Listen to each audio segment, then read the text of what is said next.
Buenos días, iglesia. Qué bendición esta mañana estar juntos una ocasión más y qué privilegiados, alegres nos sentimos de tener la visita de varios familiares, de hermanos, hermanas que han traído, ¿verdad?, sus seres queridos a este lugar esta mañana y pues nos sentimos contentos de tenerlos acá. Amén, hermanos. También nos alegra hoy tener entre nosotros una familia que es doblemente santa. Nuestro hermano Adalberto, nuestra hermana Isabel Santos, junto con su hijo y su nuera, nos visitan hoy desde California. Así que ellos son hoy también nuestros invitados especiales. Bienvenidos, hermanos. Muy bien. Vamos a comenzar, vamos a ver si funciona esta mañana. Y si no, vamos a pedir a producción que nos ayude.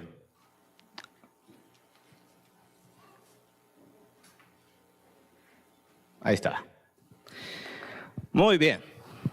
Llega un momento en la vida en la que todos los seres humanos nos preguntamos qué es lo que en realidad nos importa. ¿Cuál es el significado de nuestra vida en esta tierra? Y es algo que no necesariamente lo decidimos un momento, sino que el mismo desarrollo de nuestra vida demuestra qué nos importa, demuestra qué le da sentido a nuestra existencia. Si alguien le preguntara a usted qué es lo que en verdad le importa, ¿qué respondería esta mañana? ¿Por qué está usted aquí, en esta tierra? ¿Cuál es el sentido de su vida? Algunos han puesto el sentido de su vida en su familia.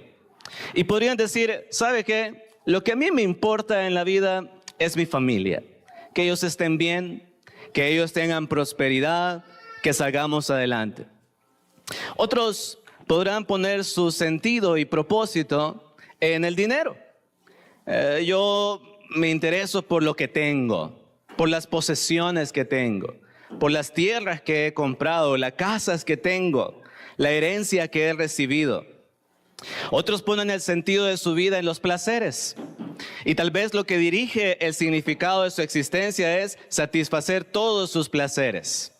De hecho, han habido personas o filósofos en el pasado que sostenían que el verdadero sentido de la vida era que el hombre satisfaciera todos sus deseos y placeres. Y es la realidad. Todos decidimos y todos vivimos por aquello que en realidad nos importa, por aquello que le da a nuestra vida dirección. Y pues hay un hombre en la Biblia que es autor del libro que nuestro hermano acaba de leer. Su nombre es Salomón. Escribe un libro que se llama Eclesiastés. Y me gustaría que si usted trajo su Biblia pueda buscar conmigo el libro de Eclesiastés, porque lo vamos a ocupar. Vamos a ocupar la Biblia esta mañana. Así que abra su Biblia o encienda su Biblia y vaya al libro de Eclesiastés. Es un libro que no comúnmente leemos, pero usted puede encontrarlo después de Salmos. Si usted encuentra Salmos, que es un libro muy grande en el Antiguo Testamento, después va a encontrar Eclesiastés. En lo que usted llega a Eclesiastés, déjeme ponerle un poco en contexto y necesito no un poco su atención, sino toda su atención. Eclesiastés es el producto de un hombre viejo que se pone a reflexionar sobre su vida. Este hombre es Salomón. Y Salomón ha sido conocido por nosotros desde hace mucho tiempo. Si usted ha crecido en la iglesia como yo, desde muy chiquito, le habrán contado de un gran rey que fue sumamente sabio, sumamente poderoso, que se llamó Salomón. Y este es el hombre que escribe Eclesiastés. Y cuando él escribe este libro, la historia nos dice que él era un hombre viejo, que ya su pelo se había teñido de blanco, y no por un tinte, sino por los años. Ya era un hombre que se pone a reflexionar sobre su vida. Y si hay un tema del que nos habla Eclesiastés, es precisamente lo que he empezado a hablar hace unos minutos. Todo el libro de Eclesiastés, y le invito a que lo lea en su casa, tal vez se siente inspirado después de esta lección. Todo el libro de Eclesiastés, Salomón se hace una pregunta: ¿qué es lo que en realidad importa? ¿Por qué estamos en esta tierra? ¿Qué le da sentido a nuestra vida? Y yo creo que esa pregunta que se hace Salomón no es muy extraña, porque es una pregunta que también nosotros alguna vez nos hemos hecho o probablemente hoy sea una pregunta relevante. ¿Cuál es el sentido de mi vida? ¿En qué dirección voy? ¿Por qué estoy en esta tierra? ¿Por qué Dios me creó? Entonces, Eclesiastés es un hombre, ¿cómo dijimos que estaba?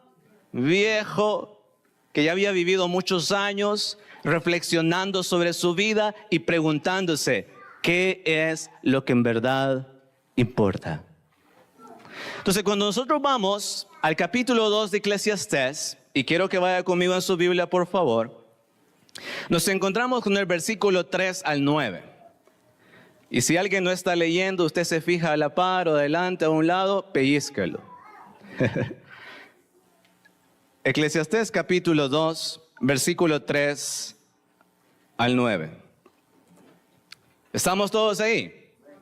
Ok. Propuse en mi corazón agasajar mi carne con vino y que anduviese mi corazón en sabiduría, con retención de la necedad, siendo necio, hasta ver cuál fuese el bien de los hijos de los hombres, en el cual se ocuparan debajo del cielo todos los días de su vida. Y Salomón nos va a explicar su vida, de qué se trató. Versículo 4. Engrandecí mis obras, edifiqué para mí casas, planté para mí viñas, me hice huertos y jardines, y planté en ellos árboles de todo fruto. Me hice estanques de agua, para regar de ellos el bosque donde crecían los árboles. 7. Compré siervos y siervas, y tuve siervos nacidos en casa. También tuve posesión grande. ¿De qué? De vacas y de ovejas, más que todos los que fueron antes de mí en Jerusalén. 8. Me amontoné también plata y oro. Note que no dice tuve plata y oro. ¿Cómo dice? Me amontoné plata y oro, y tesoros preciados de reyes y de provincias. Me hice de cantores y cantoras, de los deleites de los hijos de los hombres, y de toda clase de instrumentos de música. Diríamos, ya Salomón, es suficiente, ya no te dijiste, suficiente. Pero dice el 9, y fui engrandecido y aumentado más que todos los que fueron antes de mí en Jerusalén. A más de esto, conservé conmigo mi sabiduría. Y le prohíbo seguir leyendo. No siga leyendo porque ya vamos a seguir juntos. Este hombre viejo, anciano, está viendo hacia su pasado y nos está contando todo lo que llegó a tener. Yo le aseguro que si alguien un día de estos, en una cafetería o en una conversación, un vecino nos dice que tiene todo esto, cualquiera le diríamos, deme la clave. ¿Cómo lo hizo? ¿Cómo lo hace? Porque tal vez lo que Salomón explica que tuvo, toda su vida, representa todas las cosas que los hombres hasta el día de hoy queremos llegar a tener. Y yo me di la tarea, para que vean que los quiero mucho, de hacer un resumen o hacer una lista de las cosas que Salomón menciona. ¿Les parece si las leemos juntos? Por si no las vimos en el texto. Dice Salomón, yo tuve, ¿qué dice primero? Casas, viñas, huertos, jardines, estanques de agua, bosques, siervos, ganados, riquezas a montón, fama, deleites y sabiduría. O sea que nosotros diríamos, ¿qué le hizo falta a este hombre? La respuesta que un hombre común y corriente hoy podría dar es que a este hombre no le hizo falta nada. Lo tuvo todo. Lo tuvo todo. Y yo creo que hay un pasaje, y es precisamente el que sigue, que nos resume precisamente lo que él llegó a tener, y es el versículo 10, y lo he puesto por acá para usted. Dice Salomón, no negué a mis ojos ninguna cosa que desearan, ni aparté mi corazón ¿de qué? De placer alguno, porque mi corazón gozó de todo mi trabajo. Una de las cosas que se dicen sobre Salomón y que se conocen sobre Salomón es que un hombre que además de haber tenido muchas cosas materiales, muchas cosas que nosotros aspiraríamos a tener también, Salomón fue un hombre muy inmoral. Porque todos los placeres carnales que se sintió movido a satisfacer, los hizo. El libro de Reyes nos describe cómo Salomón fue tan inmoral que llegó a tener a su disposición no 100, no 200, no 300, 1000 mujeres. Algo increíble para nosotros, ¿no? En el primer libro de Reyes, capítulo 13, nos describe esto. Salomón llegó a tener 1000 mujeres. Dice que todas estas mujeres estaban a su disposición para el momento a que al rey se le placiera disfrutar de ellas. ¡Wow! Salomón, qué vida la que tuviste. Parece que encontraste el sentido de tu vida, porque eso es lo que buscamos hoy todos los hombres. Placer, posesiones, y nos esforzamos y hacemos sacrificios por aquello que le da sentido a nuestra vida. Ahora, Salomón va a llegar a una conclusión que yo he llamado inesperada, una conclusión que no esperaríamos que él tomara. Y vamos a leer el versículo. ¿Qué versículo? 11, muy bien. Dice el versículo 11.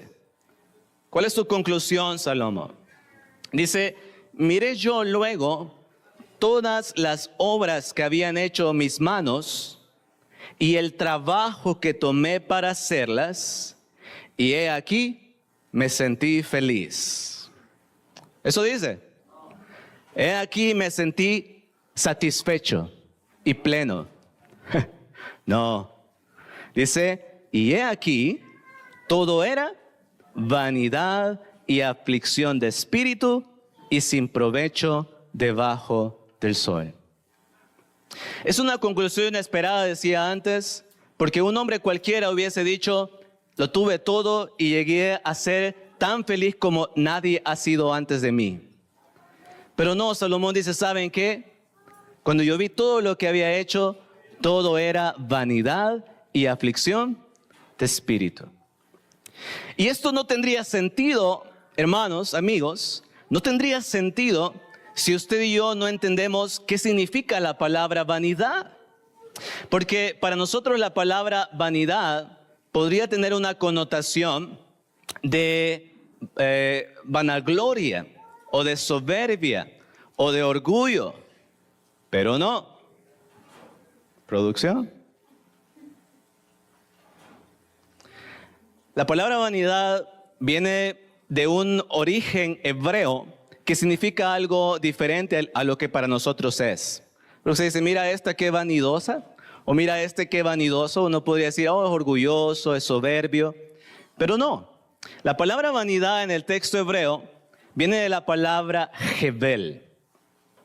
Y entender qué significa le da otra connotación y cobra sentido lo que dice Salomón en el versículo 11. La palabra Hevel, oiga bien, era utilizada por los judíos para hacer referencia a aquello que era temporal. ¿Sí? Transliterada o en su significado original, la palabra Hevel significaba neblina o también nube. Es decir, que cuando la gente describía aquello que era temporal, lo hacía diciendo Hevel. Es como neblina, es como una nube que un momento está y en otro desaparece. Santiago ocupa estas palabras en el Nuevo Testamento. Si usted lo puede leer después en su casa, en el capítulo 4, si no me equivoco, dice Santiago, ¿qué es nuestra vida? ¿No es neblina? Que un momento está y un momento otro no está. Entonces la palabra vanidad para el judío o para el hebreo Significa literalmente, dijimos, neblina. Y lo utilizaban los judíos para describir aquello que era temporal o que tenía un fin. Entonces, cuando entendemos el significado de la palabra Hevel o de la palabra vanidad, cobra más sentido lo que dice el versículo 11, ¿no? La conclusión un tanto inesperada de Salomón. Porque Salomón dice, cuando yo vi todo lo que llegué a tener, me di cuenta que todo era, ahora digámoslo en el significado de la palabra, que todo era temporal, era una neblina.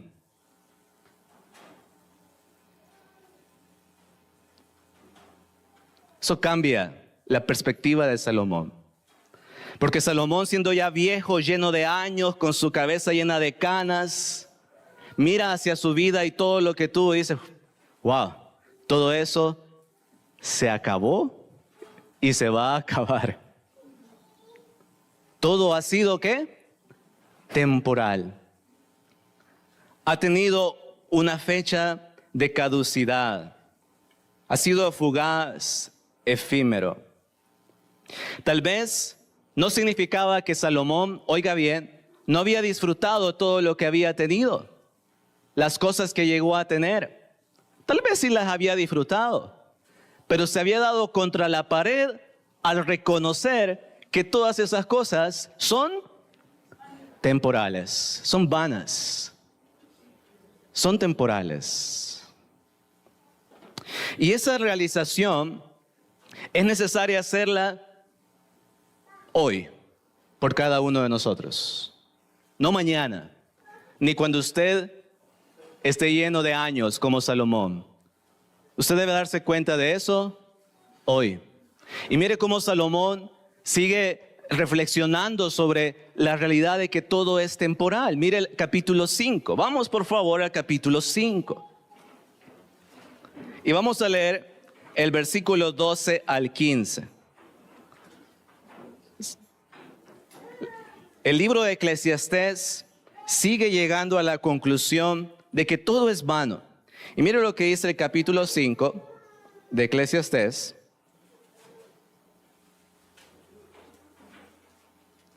Versículo 12 al 15. ¿Lo tenemos todos? Dice así. Dulce es el sueño del trabajador, coma mucho, coma poco. Pero al rico no le deja dormir la abundancia. Hay un mal doloroso que he visto debajo del sol, las riquezas guardadas por sus dueños para su mal, las cuales se pierden en malas ocupaciones y los hijos que engendraron, todo les queda. ¿No, verdad? ¿Qué dice ahí? Nada les queda en la mano. Y vea el 15, y ese es donde vamos a hacer énfasis. Como salió del vientre de su madre. ¿Cómo salió del vientre de su madre? Desnudo. Así vuelve, yéndose tal y como vino. Y nada tiene de su trabajo para llevar, ¿en qué? En su mano. O sea que del capítulo 2 al capítulo 5, Salomón ya estaba convencido.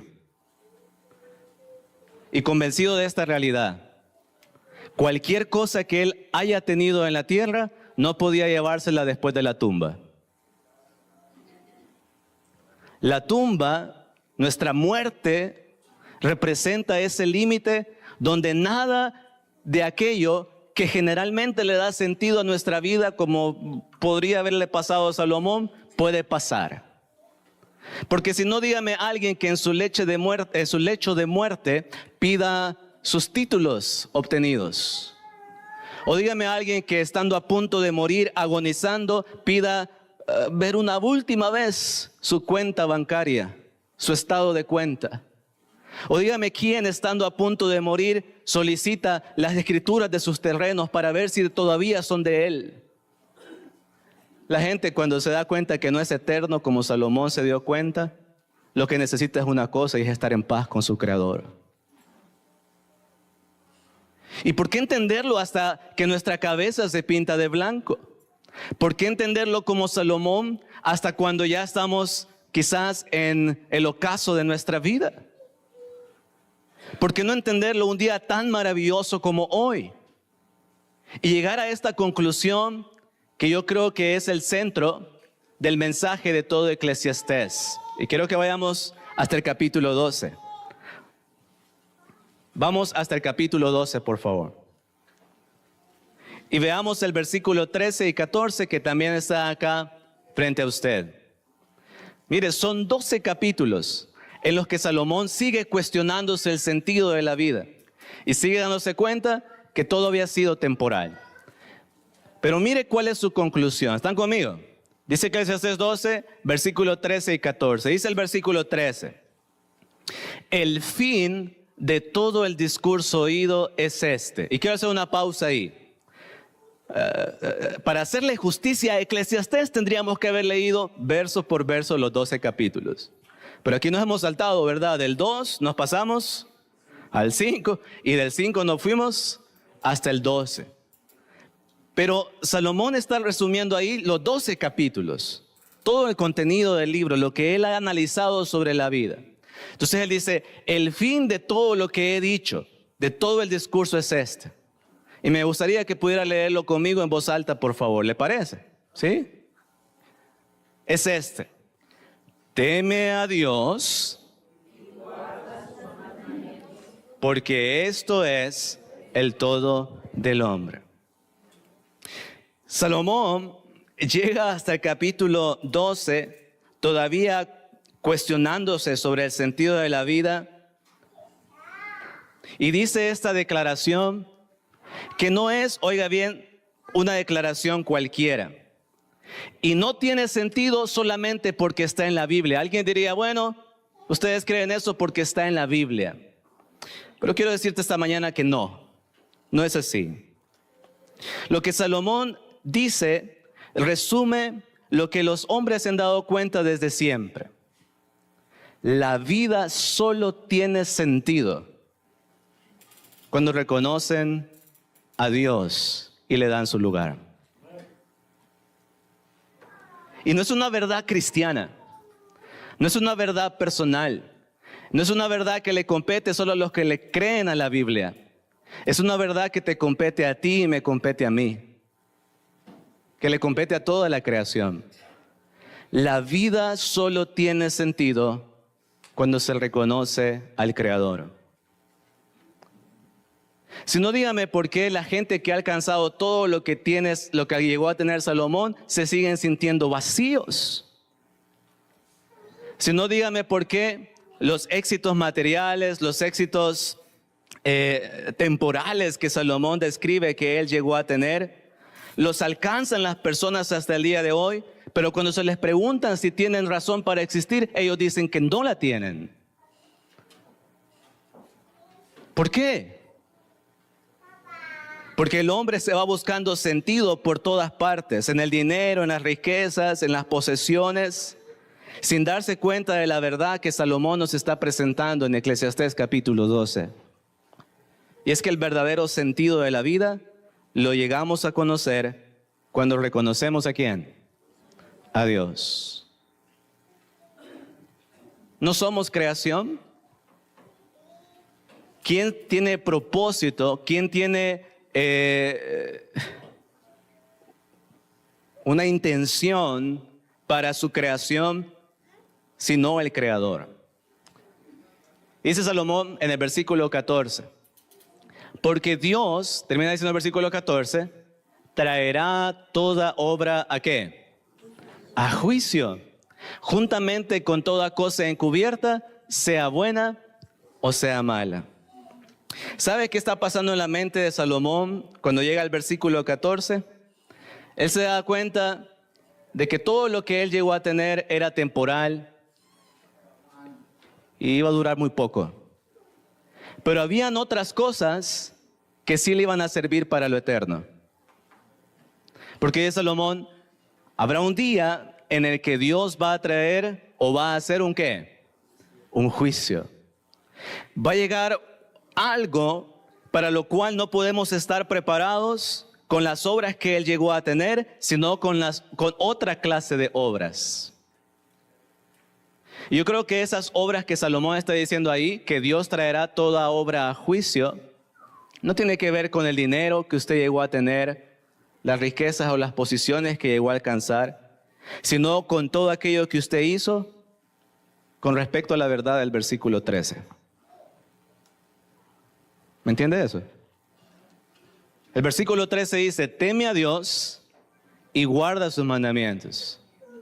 Entonces lo que va a suceder en el versículo 14 con nosotros no depende de las cosas temporales, sino de lo que usted haya hecho para realmente cumplir el propósito del versículo 13. Entonces quiero ir casi aterrizando, compartiendo con usted la verdad central de este sermón. Y si no me ha entendido nada de lo que ha dicho hasta el momento, ni ha puesto atención, esto sí necesito que lo escuche, porque creo que encierra lo que quería comunicar hoy. No. Ok. Y es que si algo debemos entender hoy, es que debemos reconocer la diferencia entre ¿qué? Entre lo temporal y lo eterno. Yo creo que todos los días nos enfrentamos con ese desafío, ¿no es cierto? Todos los días nos enfrentamos a esa decisión de cómo vivir, de qué hacer, de qué decisiones tomar, pero debemos tener cuidado de reconocer la diferencia entre lo temporal y lo eterno. Hoy nos encontramos con cristianos angustiados, afligidos, apenados, y cuando usted le pregunta ¿por qué? La respuesta es por lo temporal. Que la casa, que la cuenta del banco, que la educación de los hijos, que el negocio. Y son cosas que en esencia no son malas, ¿cierto? Tenemos que ser responsables, diligentes en todas estas cosas. Pero muchas veces ellas se llegan a convertir en lo que en verdad nos importa, en lo que le da el sentido a nuestra vida, y eso nos hace tomar malas decisiones. Nos hace tener malas prioridades. Nos hace luchar por todas las cosas que son temporales, y cuando preguntamos cómo está su relación con Dios, cómo está su asistencia a la iglesia, cómo está su involucramiento en el reino, se da cuenta que todos sus esfuerzos están siendo puestos en lo temporal y no en lo eterno.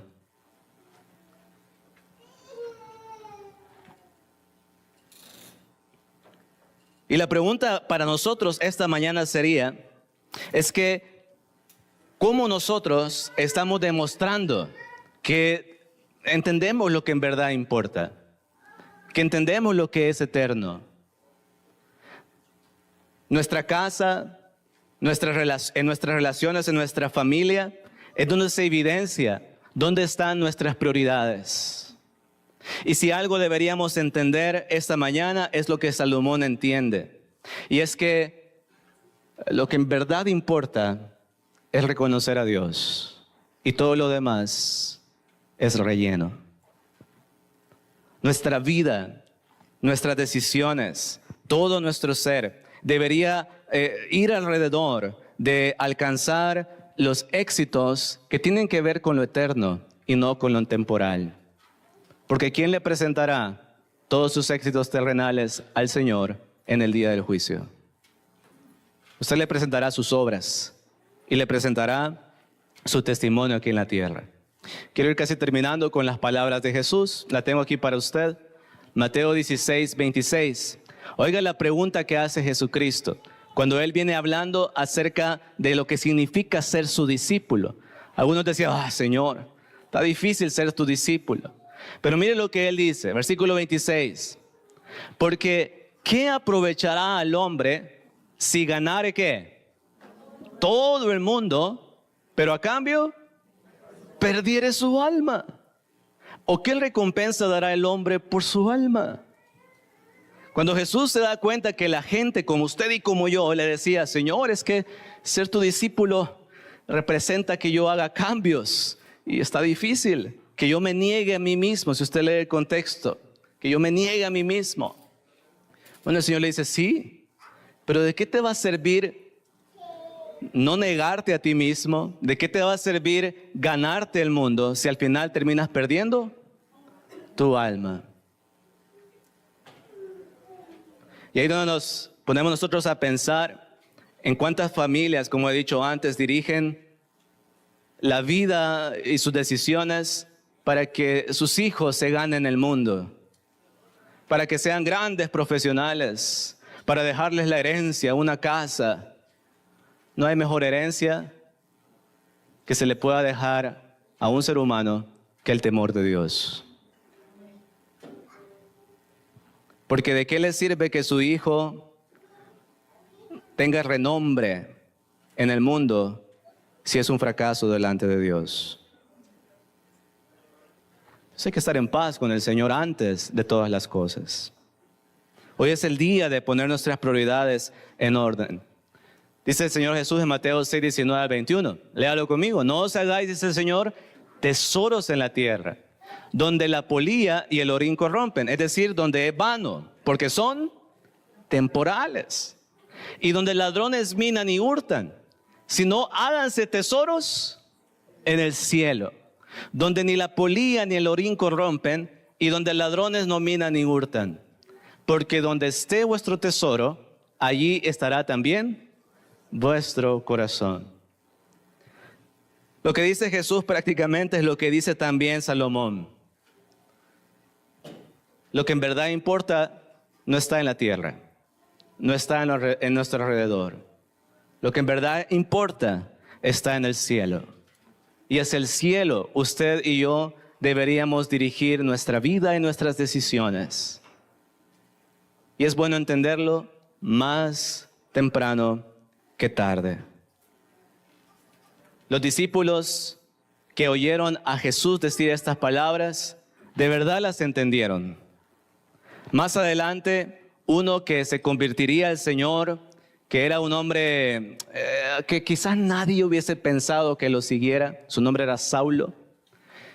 En un libro o una carta llamada Filipenses, él llega a decir, por amor de Cristo yo lo he perdido todo. Yo lo he perdido todo. Y por amor de Cristo, además de haberlo perdido todo, yo todo lo estimo por basura. Alguien lo puede leer después en su casa en Filipenses capítulo 3. Para mí, todo lo que está fuera de Cristo es basura. Y lo he perdido todo por amor de Él. ¡Wow! Ojalá esa misma posición tuviéramos nosotros en nuestro diario vivir.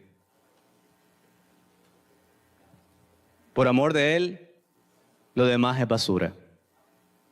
Por amor de Él, lo demás es secundario. Y por amor de Él podríamos preguntarnos, ¿dónde está nuestro corazón hoy? ¿Está realmente en lo que en verdad importa o en otro lugar? Por eso te pido, vamos a entonar un himno de invitación.